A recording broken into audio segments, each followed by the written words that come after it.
The early morning sun cast long shadows across the courthouse parking lot as Judge Richard Harrison's black Mercedes pulled up to the entrance.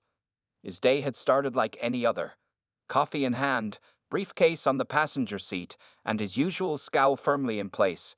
At 62 years old, with graying hair and stern features, Harrison had earned a reputation as one of the strictest judges in the state. As he approached his reserved parking space, marked clearly with Chief Judge Harrison in fresh white paint, he noticed a sleek, dark blue Tesla occupying his spot. His face reddened instantly, and his coffee-holding hand began to shake with anger. In his 15 years as Chief Judge, no one had ever dared to park in his space. "Unbelievable," he muttered, parking his car in a visitor's spot instead. Harrison stomped toward the Tesla, his polished black shoes clicking against the asphalt. He pulled out his official citation pad, something he kept handy for situations exactly like this, and began writing a ticket with particularly aggressive strokes of his pen. At that exact moment, Sarah Bennett was rushing through the courthouse's side entrance, her arms full of legal documents and her phone pressed between her ear and shoulder. At 42, she had already accomplished more than most lawyers would in a lifetime. Her crisp navy suit and perfectly styled hair reflected her attention to detail, while her confident stride spoke of someone used to commanding respect. "Yes, I understand the urgency," she spoke into the phone, her voice calm but authoritative. "That's exactly why I came in early for the emergency board meeting. We need to address these judiciary misconduct allegations immediately." She juggled her files, trying to fish out her car keys. "I'll head down to move my car as soon as this call ends." Back in the parking lot, Judge Harrison was adding extra violations to the ticket. He checked boxes for unauthorized parking, disrespect of judicial property, and obstruction of justice, the last one being completely inappropriate for a parking violation, but he was too angry to care. The fine total came to $750, much higher than any standard parking ticket. From the courthouse window, several legal clerks watched the scene unfold. They recognized Sarah's car but remained silent, some secretly hoping to witness the aftermath of Harrison's mistake. "Should we warn him?" whispered Jenny, a first-year clerk, to her colleague. "And miss this show," responded Mark, a senior clerk. "He's about to learn a valuable lesson about making assumptions." Judge Harrison finished writing the ticket with a flourish, slapping it under the Tesla's windshield wiper with unnecessary force. He added a personal note at the bottom: "Next time, show some respect for the law." The irony of his own abuse of power was completely lost on him.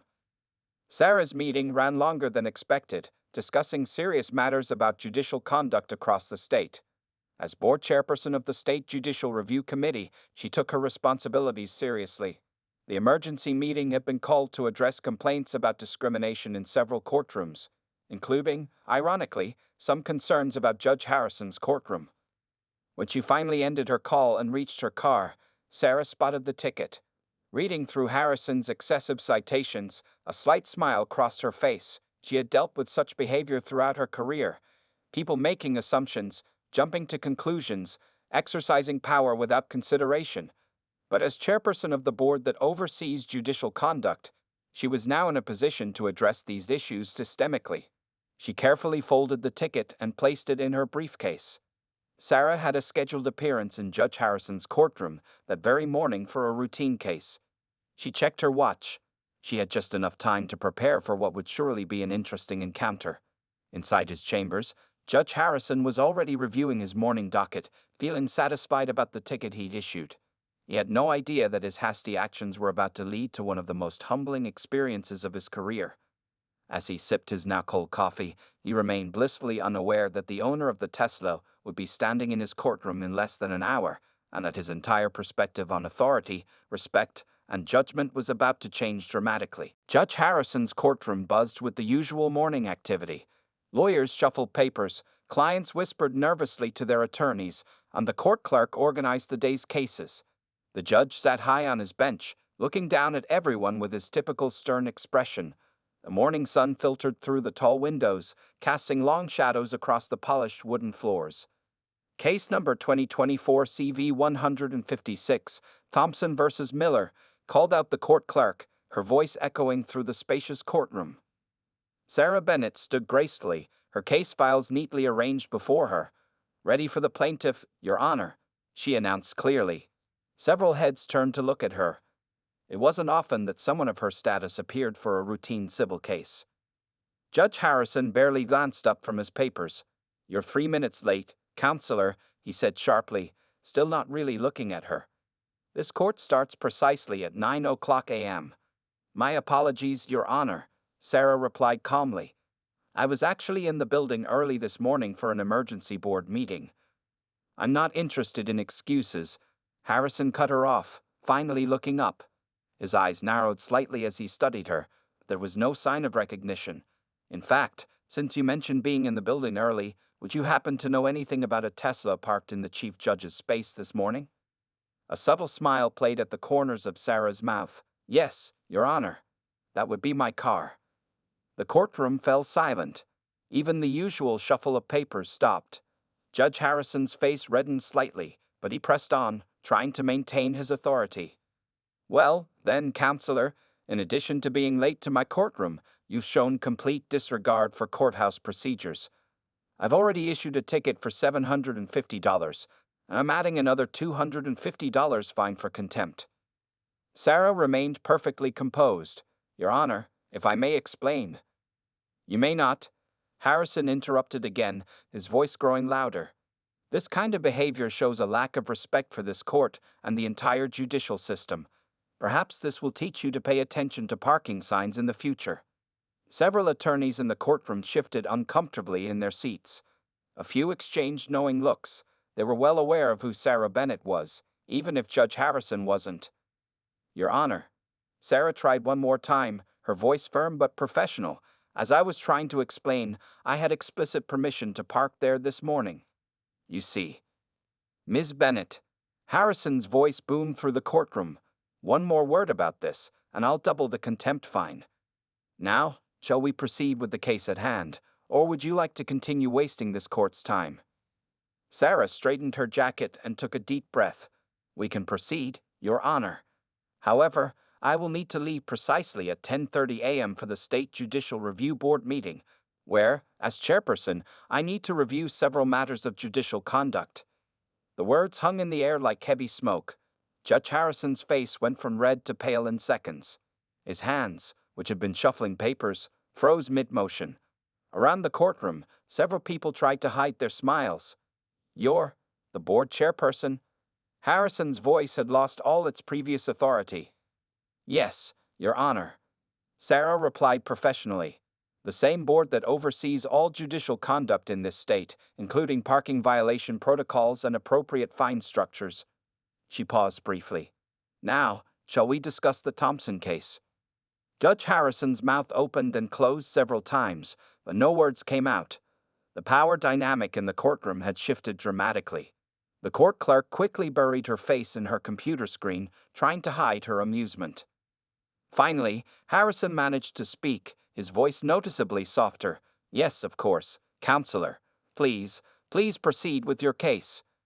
As Sarah began her opening statement, the morning's parking ticket felt very heavy in her briefcase. She knew this incident would need to be addressed, but not here, not now. There would be time for that discussion later, in a different room, where she would be the one sitting at the head of the table. The rest of the hearing proceeded without further interruption, though Judge Harrison seemed to have lost his earlier bravado. Every time he looked at Sarah, he seemed to shrink a little more in his chair, already dreading the board meeting that was yet to come. At exactly 10:30 a.m., Judge Harrison stood outside the State Judicial Review Board's meeting room, his hands nervously adjusting his tie. The morning's events kept replaying in his mind, making his stomach turn. The nameplate beside the door read Sarah Bennett, board chairperson, and now it seemed to mock him.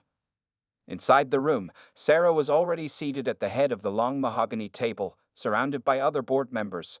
Her laptop was open, and several documents were neatly arranged before her. The parking ticket from that morning sat prominently on top of the pile. Come in, Judge Harrison, Sarah called out when she noticed him hovering in the doorway. Her voice was professional, showing no sign of their earlier confrontation. Harrison walked in slowly, feeling like a student called to the principal's office. The other board members watched him with varying expressions, some curious, others disapproving. News of the morning's parking incident had apparently traveled fast. Please, take a seat. Sarah gestured to the empty chair directly across from her. We have several matters to discuss today. Judge Harrison sat down, noticing how his usual confidence had abandoned him. The room felt uncomfortably warm, and he could feel sweat forming on his forehead. Before we begin our regular quarterly review, Sarah started, I believe we should address what happened this morning. She picked up the parking ticket, holding it so everyone could see. Would you like to explain your actions, Judge Harrison? The other board members leaned forward slightly, eager to hear his response. Harrison tugged at his collar, which suddenly felt too tight. I admit I acted hastily, he began, his voice lacking its usual authority. Had I known who you were? That's precisely the problem, isn't it? Sarah interrupted gently. The issue isn't that you didn't recognize me. The issue is how quickly you jumped to conclusions and abused your power. One of the board members, Judge Martinez, spoke up. Richard, you cited someone for obstruction of justice over a parking space and then added contempt of court during a hearing. Harrison's face reddened again, but this time from shame rather than anger. I let my temper get the best of me, he admitted quietly. Sarah opened a folder on her laptop. Unfortunately, this isn't an isolated incident. We've received several complaints about similar behavior in your courtroom. She turned the screen so everyone could see. There seems to be a pattern of hasty judgments and disproportionate penalties, particularly with certain demographics. The room grew silent as graphs and statistics appeared on the large screen behind Sarah. The data showed clear patterns in Judge Harrison's courtroom decisions, patterns he had never noticed himself. I had no idea, Harrison stammered, staring at the numbers that seemed to tell an uncomfortable truth about his behavior. Most of us don't, Sarah replied kindly. That's why these review sessions are so important. They help us see our blind spots. She paused, letting her words sink in. This morning's incident, while unfortunate, provides us with an opportunity. The other board members nodded in agreement. Judge Martinez even smiled encouragingly at Harrison, who looked completely deflated. An opportunity? Harrison asked, his voice barely above a whisper. Yes, Sarah continued. An opportunity to acknowledge our biases and work to overcome them, to remember that true justice requires us to look beyond our immediate assumptions. She placed the parking ticket back on the table. Would you agree, Judge Harrison? He nodded slowly, finally understanding the full impact of his actions. The morning's parking ticket now seemed like a mirror, reflecting back all the times he might have acted without proper consideration. I would like to apologize, he said, looking directly at Sarah for the first time since entering the room. Not just for this morning, but for all the times I may have let my prejudices affect my judgment.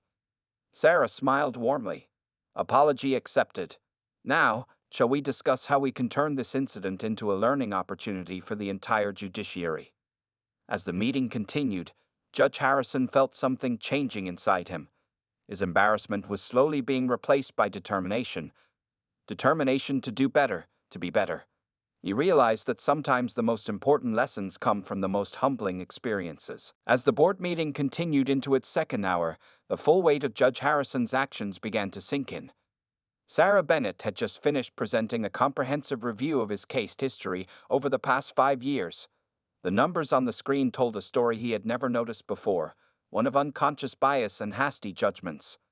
Looking at these statistics, Sarah explained, pointing to a graph, we can see that defendants from minority communities received, on average, 40% higher fines in your courtroom compared to others for similar offenses. Harrison stared at the numbers, feeling a cold sensation in his stomach.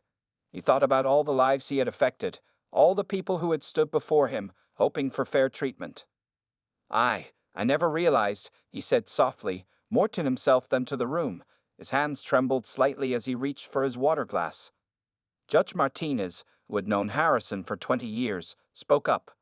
Richard, we've all had our moments of revelation. What matters is what we do after we recognize our mistakes. The room fell silent as Sarah walked to the window, looking out at the courthouse where she had faced discrimination countless times throughout her career. She turned back to face the group, her expression thoughtful. Judge Harrison, do you remember Mrs. Thompson from your courtroom last month? She asked. Harrison nodded, recalling the elderly black woman who had been fighting an eviction notice. You fined her $500 for being 5 minutes late to her hearing, Sarah continued. She had taken 3 buses to get to court that day, and her last bus was delayed due to a traffic accident. The memory hit Harrison like a physical blow. He remembered his impatience that day, his quick dismissal of her explanation. I didn't even let her finish explaining, he admitted, his voice heavy with regret. Sarah pulled out another file. Mrs. Thompson had to choose between paying for her heart medication that month or paying your fine. She chose to pay the fine, out of fear of facing more severe penalties. She ended up in the emergency room 2 weeks later. Several board members shook their heads sadly. Harrison felt sick to his stomach. Is she all right? He managed to ask. She recovered, Sarah replied. But her story is just one of many. This morning, when you saw my Tesla in your parking spot, what was your first assumption about its owner? Harrison's face flushed with shame. I assumed someone was being disrespectful, breaking rules deliberately. I never considered there might be a valid reason. Just like you didn't consider Mrs. Thompson's circumstances, Sarah added gently. Or the circumstances of countless others who have appeared in your courtroom. One of the younger board members, Lisa Chen, spoke up. I think we're witnessing an important moment here. Judge Harrison, your willingness to acknowledge these issues is the first step toward real change. Harrison looked around the room, seeing understanding faces instead of the judgment he had expected. These colleagues, these peers, were offering him a chance to learn and grow. The parking incident this morning, Sarah continued, while unfortunate, has given us a unique opportunity. Sometimes we need to experience something personally to truly understand its impact. Judge Martinez nodded in agreement. We've all had our blind spots, Richard. The question is, what are you going to do about yours? Harrison straightened in his chair, feeling a new sense of purpose. I want to make this right, he said firmly. Not just with you, Ms. Bennett, but with everyone who enters my courtroom. I need to do better. Sarah smiled, picking up the parking ticket from her desk. She tore it in half, the sound sharp in the quiet room. Then let's talk about how we can make that happen. Real change requires more than just good intentions. As the afternoon sun streamed through the windows, Judge Harrison realized that this day, which had started with him writing an angry parking ticket, would mark a turning point in his career. The revelation wasn't just about his biases. It was about the responsibility he held as a judge to ensure true justice for everyone. I'm ready to listen, he said, taking out his notebook. I'm ready to learn. Sarah Bennett stood at the front of the boardroom, her laser pointer highlighting key statistics on the screen. After the emotional revelations of the past hour, she had steered the meeting toward practical solutions. Judge Harrison sat attentively, his usual authoritative demeanor replaced by genuine interest. Let's look at some real numbers, Sarah began, clicking to a new slide. In our state alone, minorities are 3 times more likely to receive maximum penalties for minor offenses. This isn't just about one judge or one courthouse. It's a systemic issue. The room was quiet except for the sound of pens scratching on notepads. Harrison found himself writing extensively, something he hadn't done since his law school days. But today, Sarah continued, we have a unique opportunity. Judge Harrison's experience this morning gives us a perfect case study. Sometimes it takes walking in someone else's shoes to understand their perspective. Harrison raised his hand, something that would have seemed beneath him just hours ago. May I share something with the group? Sarah nodded encouragingly. Please do. This morning, he began, his voice softer than usual, when I wrote that ticket, I never once considered asking why someone was parked in my spot. I just assumed. He paused, gathering his thoughts. I assumed I was dealing with someone who didn't respect authority, someone who didn't belong there. Judge Martinez leaned forward. And how did that assumption change when you learned who Ms. Bennett was? That's just it, Harrison replied, shaking his head. It shouldn't have mattered who she was. Whether she was the board chairperson or a first-year law clerk, I should have approached the situation with the same level of respect and consideration. Sarah smiled, pleased with his insight. Exactly. Now, let's apply that same thinking to your courtroom. Tell us about a recent case that stands out to you. Harrison thought for a moment. Last week, I had a young man in my court for a traffic violation. He was wearing baggy clothes, had tattoos. He stopped, suddenly aware of his own prejudices. I interrupted him 3 times during his explanation and doubled his fine because I felt he was being disrespectful. And was he actually being disrespectful? Sarah asked gently. No, Harrison admitted. Looking back, he was trying to explain that he was rushing to pick up his daughter from school because his wife had been in an accident. I never let him finish. Lisa Chin, the young board member, spoke up. This is exactly why we need to implement better training programs. We all carry biases, but we can learn to recognize and counter them. Sarah clicked to another slide showing a training program outline. Which brings us to our proposal. We want to develop a comprehensive training series on implicit bias and its impact on judicial decisions. Judge Harrison, would you be willing to share your experience as part of this training? Harrison looked surprised. You want me to, but I'm the one who made the mistake.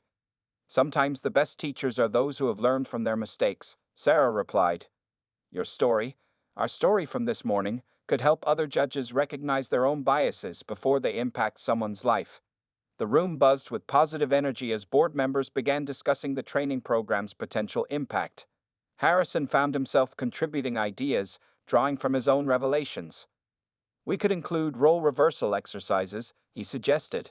Similar to what I experienced today, it's eye-opening to suddenly find yourself on the other side of authority. Sarah nodded approvingly. That's an excellent suggestion. Sometimes we need to feel vulnerable to understand the impact of our actions. As the discussion continued, Harrison noticed how different this meeting felt from any other he'd attended. There was no defensive posturing, no trying to maintain appearances, just honest dialogue about making real changes. Ms. Bennett, he said during a brief pause, I have to ask, when you saw that ticket on your car this morning, did you know how this day would unfold? Sarah's eyes twinkled with wisdom. Let's just say I recognized an opportunity for growth. Sometimes the best lessons come from unexpected places, even a parking ticket. The room filled with gentle laughter, and Harrison found himself joining in. For the first time in his career, he felt like he was part of something truly meaningful, not just enforcing laws, but ensuring justice was served with understanding and compassion. That evening, Judge Harrison sat alone in his chambers, the events of the day weighing heavily on his mind. The room that had always felt like his fortress of authority now seemed different. Even the large leather chair behind his desk didn't feel quite as comfortable as before. He opened his laptop and began reviewing his recent cases. With his new perspective, each file told a different story than the one he'd seen before. He stopped at a case from last Tuesday, a young Hispanic woman who had been late to her hearing. 3 months, he muttered to himself, remembering how he'd suspended her driver's license. I didn't even ask why she was late. His phone buzzed with a text from his daughter, Catherine, a first-year law student. Dad, heard about what happened today. Can we talk? Harrison sighed and called her. When she answered, her voice was gentle but firm. Dad, are you okay? I'm fine, sweetheart, he replied, staring out his office window at the setting sun. Just doing some thinking.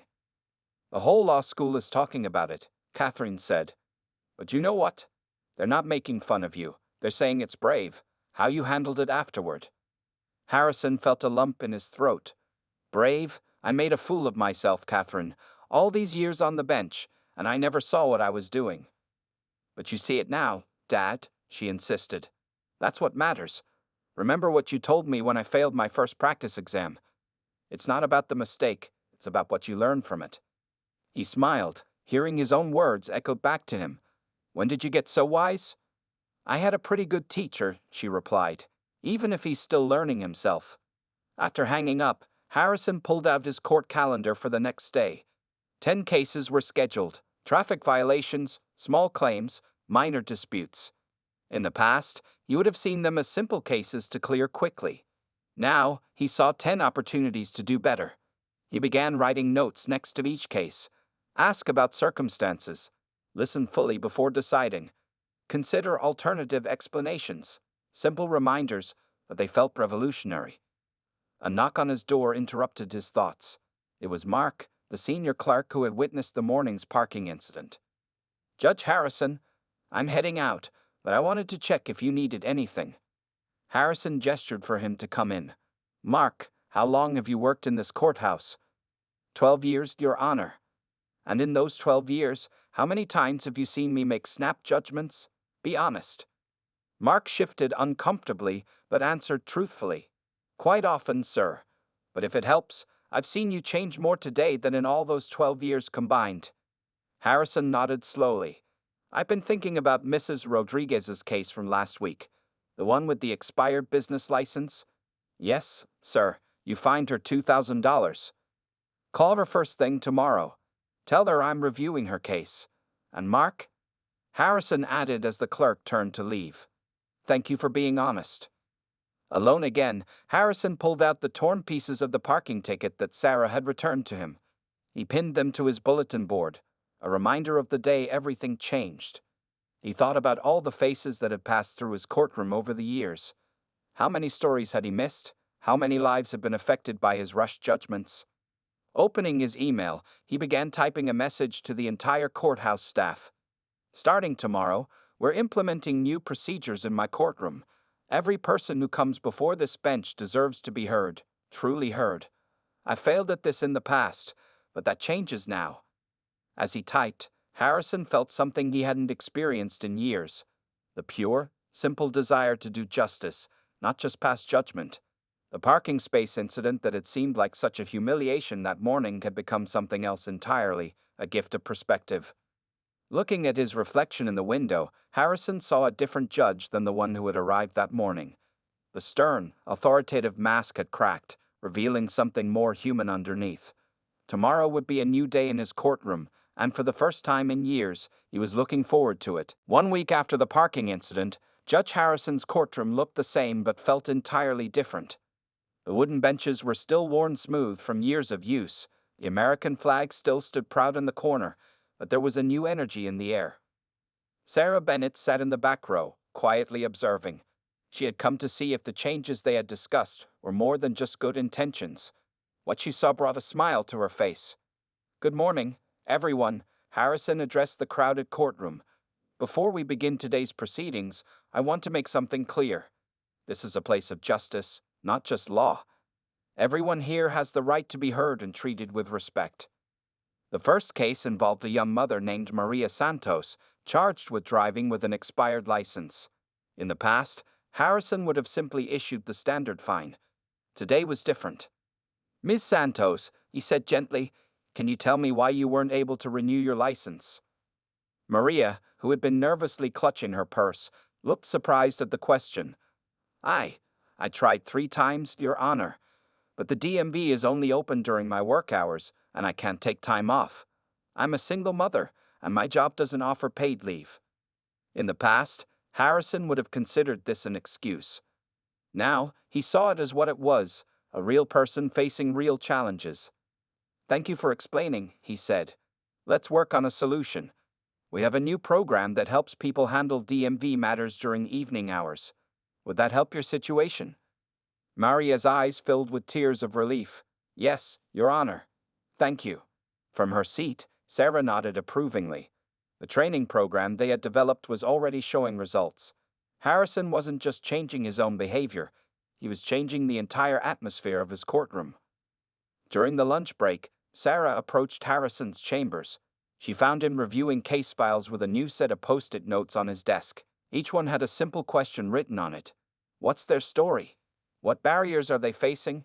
How can we help? Quite a difference from last week, Sarah commented. Harrison looked up, smiling slightly. Ms. Bennett, or should I say, my parking space guardian angel? They both laughed, the tension from last week completely gone. We've had 27 cases this morning, Harrison said, and do you know what I realized?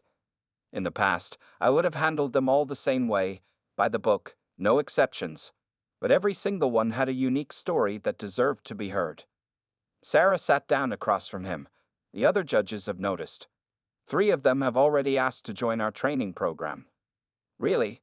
Harrison's eyes lit up. You know, I've been thinking about expanding it. Maybe we could create a community advisory board. Get input from the people who actually appear in our courtrooms. Now that's, Sarah smiled, sounds like something the State Judicial Review Board would be very interested in supporting. Just then, Mark, the clerk, appeared at the door. Judge Harrison, Mrs. Thompson is here. The one from last month's eviction case. Harrison exchanged a quick glance with Sarah. Send her in, please. Mrs. Thompson entered slowly, leaning on her cane. Before she could speak, Harrison stood up. Mrs. Thompson, I owe you an apology, he said. And more than that, I owe you a refund of the fine I unfairly imposed. The elderly woman looked stunned. I didn't come for that, Judge. I came because I heard things were different now. I wanted to see for myself. Things are different, Sarah confirmed. And they're going to keep changing. Harrison reached into his desk and pulled out an envelope. This contains your refund, plus the cost of your medical bills from when you missed your medication. It's not just about the money, Mrs. Thompson. It's about making things right. As Mrs. Thompson left the chambers, wiping tears from her eyes, Harrison turned to Sarah. You know, when you parked in my spot last week, you did more than teach one judge a lesson. You started a movement. Sarah smiled. Sometimes justice needs a little parking violation to get moving in the right direction. They both laughed, knowing that what had started as a confrontation had evolved into something much more important, a real chance for change. 6 months had passed since the parking incident, and the changes in the state courthouse went far beyond one judge's courtroom. On a bright morning, Sarah Bennett stood at a podium in the courthouse's main conference room, addressing a packed audience of judges, lawyers, and community members. When we started this journey, she began, gesturing to the presentation screen behind her, we had a simple goal: to make our justice system truly just. Today, I'm proud to share our progress. In the front row, Judge Harrison sat with perfect posture, but his face had softened considerably from the stern mask he used to wear. Next to him sat his daughter Catherine, now interning with the State Judicial Review Board. In the past 6 months, Sarah continued, we've seen a 70% reduction in bias-related complaints. Our new evening court programs have helped over 500 working families resolve their legal issues without losing wages. But numbers only tell part of the story. She clicked to the next slide, showing a familiar face, Mrs. Thompson, smiling broadly. Our Community Advisory Board, led by Mrs. Thompson, has transformed how we handle cases. We're not just passing judgment anymore, we're finding solutions. Judge Harrison stood up when Sarah called his name. And none of this would have been possible without Judge Harrison's courage to acknowledge his mistakes and work for real change. Judge, would you like to share your thoughts? Harrison walked to the podium, pulling out his reading glasses. 6 months ago, I wrote a parking ticket that changed my life. A gentle laugh rippled through the audience. I thought I was punishing someone who didn't respect authority. Instead, I learned the true meaning of respect and authority. He looked around the room, making eye contact with various people. In my courtroom now, we have a new rule. Before making any decision, we ask 3 questions. Have we truly listened? Have we understood the whole story? And most importantly, are we helping or just punishing? From her seat in the audience, Maria Santos, the young mother from that first week, nodded in agreement. She now worked as a volunteer translator for the evening court program, helping others navigate the system she had once feared. Our success here has caught national attention, Sarah announced, returning to the podium. 5 other state courts have requested our training program, and the Federal Judicial Center has expressed interest in implementing our Community Advisory Board model nationwide. Catherine leaned over to her father and whispered, "Not bad for a parking violation, hot Dad." Harrison smiled, remembering how angry he'd been that morning 6 months ago. His reserved parking space was now gone, converted into a drop-off zone for elderly and disabled court visitors, with Mrs. Thompson's name on the sign. After the presentation, people gathered in small groups, sharing stories and ideas. Judge Martinez approached Harrison with a broad smile. "Remember when you used to say the law was black and white, Richard? Now I know it's filled with every color imaginable," Harrison replied. "And each color has its own story." Sarah joined them, carrying a familiar piece of paper, the torn parking ticket, now framed. "This is going up in the training center," she announced. A reminder that change can start in the most unexpected places. As the crowd thinned out, a young intern approached Harrison nervously. "Sir, there's someone in your spot. I mean, the disabled drop-off zone. Should I call security?" Harrison and Sarah exchanged amused glances.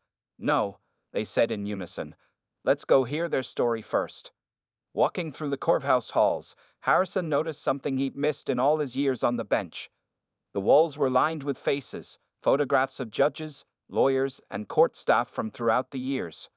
Once, he'd seen them as symbols of authority. Now he saw them as reminders of responsibility.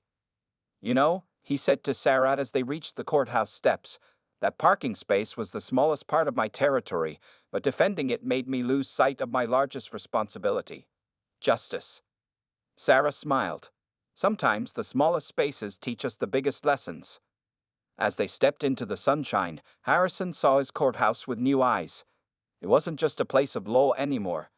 It was a place of understanding, of growth, and of true justice. All because one morning, a board chairperson had parked in the wrong spot, and a judge had written the right ticket at the right time. Ready for another day of justice? Sarah asked. Real justice this time, Harrison replied, holding the door open. Come on, we have stories to hear.